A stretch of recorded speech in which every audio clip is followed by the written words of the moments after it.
How adults learn. The needs for teaching adults new skill and concept has been around for quite a while, and a whole section of psychology deals with how adults learn. In this short video, we'll only scratch the surface on what is known about how people learn, specifically adults. There's a lot of research on the web, and I'll put some links on these pages on this website and below this session that you can dig for more information if you want to.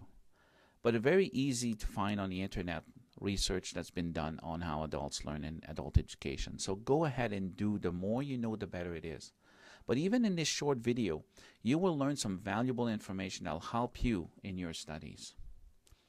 You may wonder why we need to know how people learn. Well, first let me tell you about a recent study that was done. A few years ago, the Gallup organization conducted a massive survey to find out what was the common denominator in successful people. Now, they did not define success only at the money those people were making, but whether these people were successful in their chosen field of endeavor. Some of these fields were the arts, science, politics, environmental research, medicine, and yes, some of them were business as well. But the key is, how were they in their business? Were they recognized as successful leaders in their business? So that was the key here. What the Gallup survey found out was that the common denominator between these people was not the birthright, money, not the education, not where they were born, not their race or religion, or whether they had a high IQ or just average IQ. They found out that the more they had exposed themselves to different experiences, and that through these experiences they gained an understanding of who they were, and they identified what they were good at, meaning their strengths and weaknesses, then the only thing the research could find as a common denominator between these people is self-awareness. This is why I feel that we need to understand how people learn, so that you too can identify how you will learn best and become more successful in your studies. Does it make sense? Please understand that this could be easily a whole day course. So we're only introducing this information to you. Our learning goals for the mini course is that at the end of this video, you'll understand the difference between the right brain and the left brain function and how this affects how you learn. And then we'll also look at the competency cycle and how this will also influence and explain some of the frustration you may be going through when learning new material, like insurance course, exam material course, financial training. Whatever it is you're learning, whatever the new material is, you may have some frustration that are quite natural. So we'll look briefly also at Kolb's learning cycle so that you will be able to identify how and what is helping you learn and remember things. So first we identify, and then we'll troubleshoot a little bit, if you want to call it that, and then we'll give you some valuable tips. So left brain versus right brain. You've heard about that. You heard a lot about the right brain, left brain people being different. Well, I don't think anyone is either or. I think we all have a mix of both sides forming our personality. And as a side note, it's a myth that personality changes as we grow older. Our personality is set by about the age of 6 years old. And we only become more of who we are as we grow older. Okay, so this is a myth that it says if you had a personality one way and then you grow older, it changes. It doesn't really change. So we may learn ways to do things to survive that are contrary to our natural ways of our personality, but given the freedom, there's a sense where we want to go. There's something we would like to revert to, and that's where our personality is like. As an example, I am not a detailed person, so bookkeeping is not something I like to do.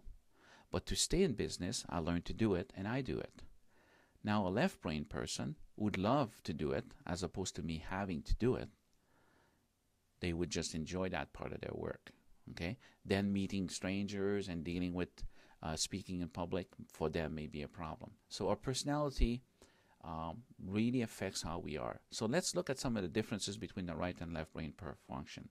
Now, I'm really only scratching the surface here. So the right brain tends to smell, see, hear, touch, more of an artsy type thing. We're more feely, touching, senses, more important. The left brain sorting, list, measure, quantify, line up, arrange. Okay, they don't wander so much. Okay, now we don't have a unique side. Okay, the brain is not just one half working in our brain. We have crossovers, but there is bridges, like you can see on the picture there, between the two sides. But this tends to help us a little bit figure out what's right brain or left brain. A little bit more. This is a huge list. Are you a left brain or right brain dominant? This is not a proper medical test or psychological test, but it should give you an idea where you feel that you're stronger on one side or the other. Okay, so look at this list. You know, do you prefer to use logic or feeling? Are you detail-oriented or more the big picture? Does facts or imagination rule? Words and language, symbols, math and science, philosophy, religion? Are you the type that comprehend things, or do you just kind of get it? Practical, impetuous, safe, risk-taking? Those tend to be the right and left brain differences. So whether you're left or right brain, it will affect how you study. It will not affect your success, because each side of the brain works in its own way, and you can learn to take advantage of the advantages of each side. But it will help you decide which delivery method you prefer: watching, listening, reading. How you remember information: by writing it down in a list, by drawing a mind map. How do you organize and take your notes? Okay, so whether you're left brain or right brain, it does help. Here's a little test here. In the next picture, there's a dancer turning clockwise or counterclockwise. So do you see it? Do you see the dancer going clockwise? Okay, you look at that. If it's clockwise, then you use more of the right side. If it's counterclockwise, then you're more left brain. So take a look at the picture. Now I'm going to let this picture go, and I'm going to let it run here. Focus on the picture. Is it going clockwise or counterclockwise? For some of you, as you focus on it, it seems to stop and turn around.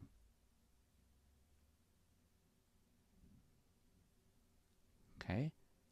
That's normal. It's just your side of your brain switching over.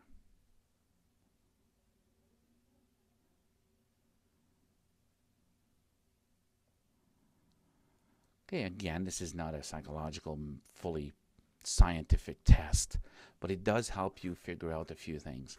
Here's another little exercise. A lot of people find this one fun. I want you to look at this chart, okay, and try to say the color, not the words. Try to say the color. Go for it.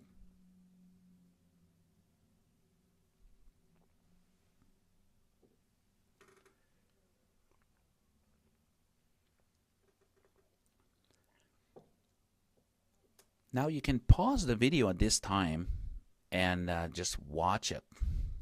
It should be able to work for you.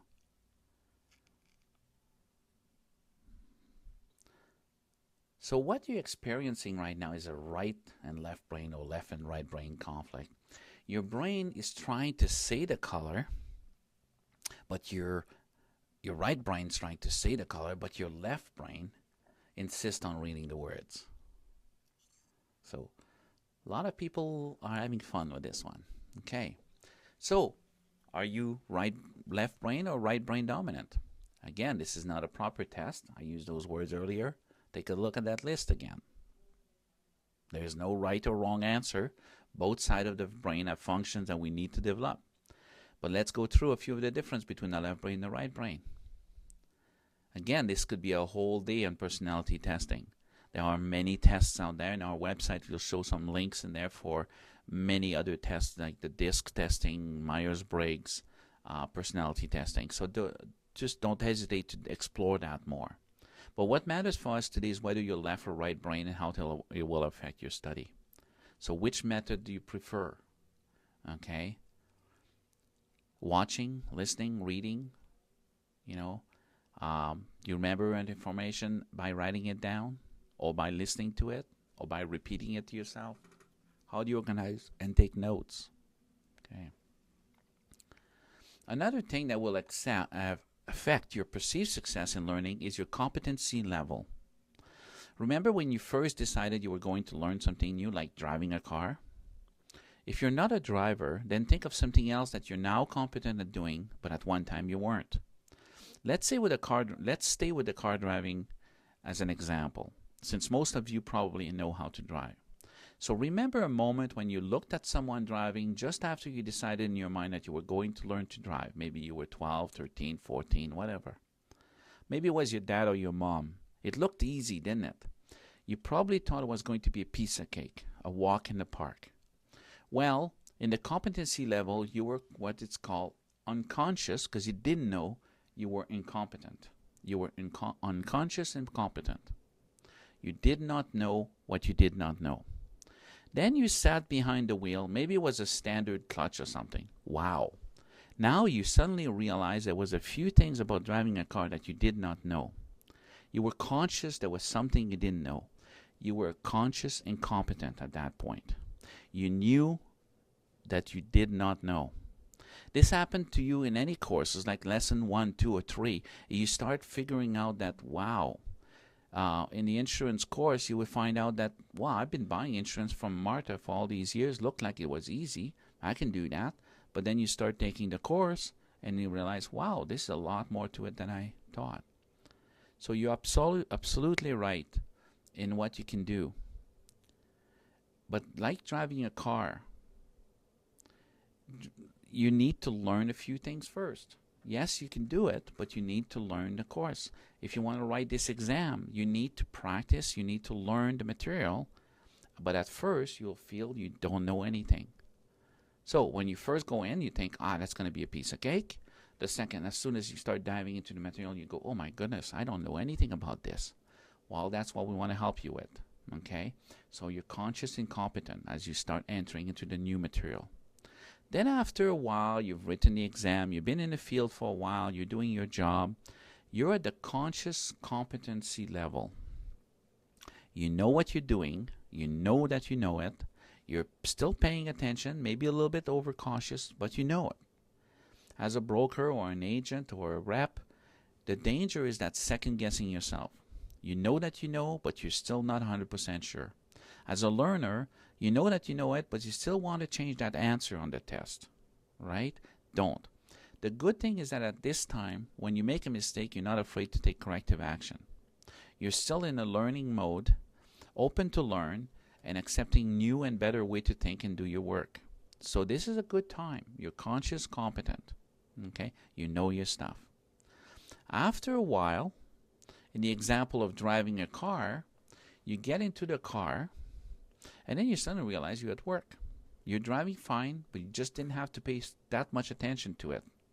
What gear you were in, and all the many details you need to pay attention when traveling at 16 meters per second. That's 60 miles an hour, right? So on a road filled with other people coming at you at the same speed, only a few meters on the other side. You're now at the unconscious competency level. You know how to drive, but you don't need to pay that much attention to all the details.